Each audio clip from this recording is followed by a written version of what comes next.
In each of A through 10, part A says suppose a sequence of the form 1, comma t squared, comma t cubed, comma dot dot dot, comma t to the nth power, dot dot dot, where t does not equal 0, satisfies the given recurrence relation, but not necessarily the initial conditions, and find all possible values of t.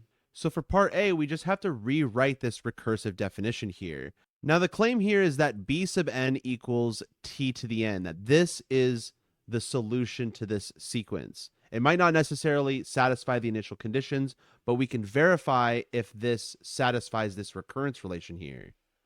Now this would mean that b sub k, since k is greater than or equal to 2, and this formula applies for all n greater than or equal to 0, that would mean b sub k is equal to t to the k. And then similarly, b to the k minus 1, since k is greater than or equal to 2, then that would mean k minus 1 is greater than or equal to 1, which means we can apply this explicit formula here to rewrite b sub k minus 1 as t to the k minus 1. And similarly, b sub k minus 2 would be t to the k minus 2. And we can do this because k minus 2 is also greater than or equal to 0. So given all of these solutions here, we can plug this into the recurrence relation to figure out what values of t would make sense here. And so we would get t to the k equals 7t to the k minus 1 minus 10t to the k minus 2 from this recursive definition here. But then what we can do is we can bring everything to one side. And now we have this expression equals 0. We can then factor out a t to the k minus 2, since that's the greatest common factor for each of these three terms. So this is t to the k minus 2 times t squared minus 7t plus 10. Now, here we have a solution t equals 0. But keep in mind that in the directions, we're assuming that t cannot equal 0. So that means that we have to ignore this solution of t equals 0. But we have this quadratic here that we can factor. This quadratic factors as t minus 2 times t minus 5, which means t has to be either 2 or 5. And those are the possible values of t. Now let's do part B. Suppose a sequence satisfies the given initial conditions as well as the recurrence relation, and find an explicit formula for the sequence.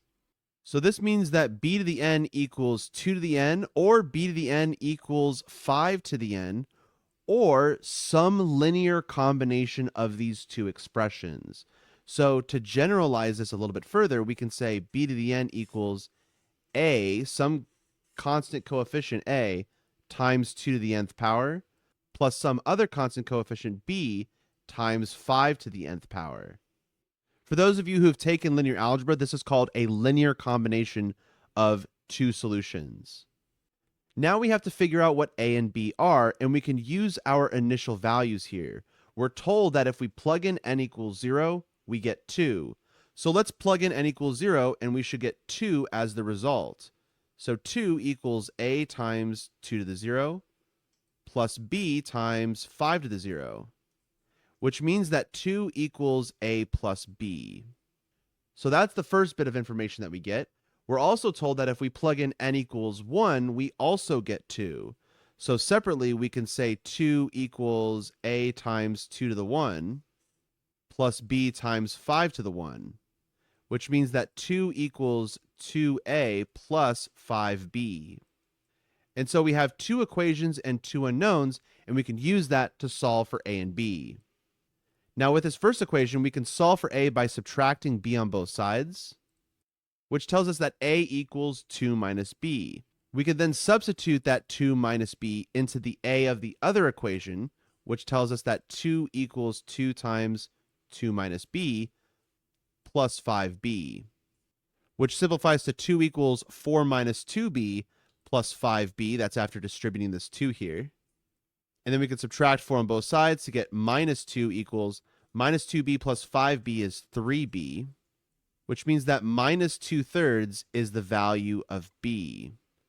And now we can put that into the other equation to solve for a. So a is 2 minus negative 2/3, which 2 is just 6/3, and subtracting a negative is really adding. So 6/3 plus 2/3 is 8/3. So now we can go to our solution. Now we know that B sub n is equal to A, which is 8/3, times 2 to the nth power, plus B, which is minus 2/3. So I'll actually write minus 2/3 times 5 to the nth power. And this is a solution to this recurrence relation that satisfies the initial conditions. So that's the solution to part B. Thanks, everyone, and I'll see you in the next video.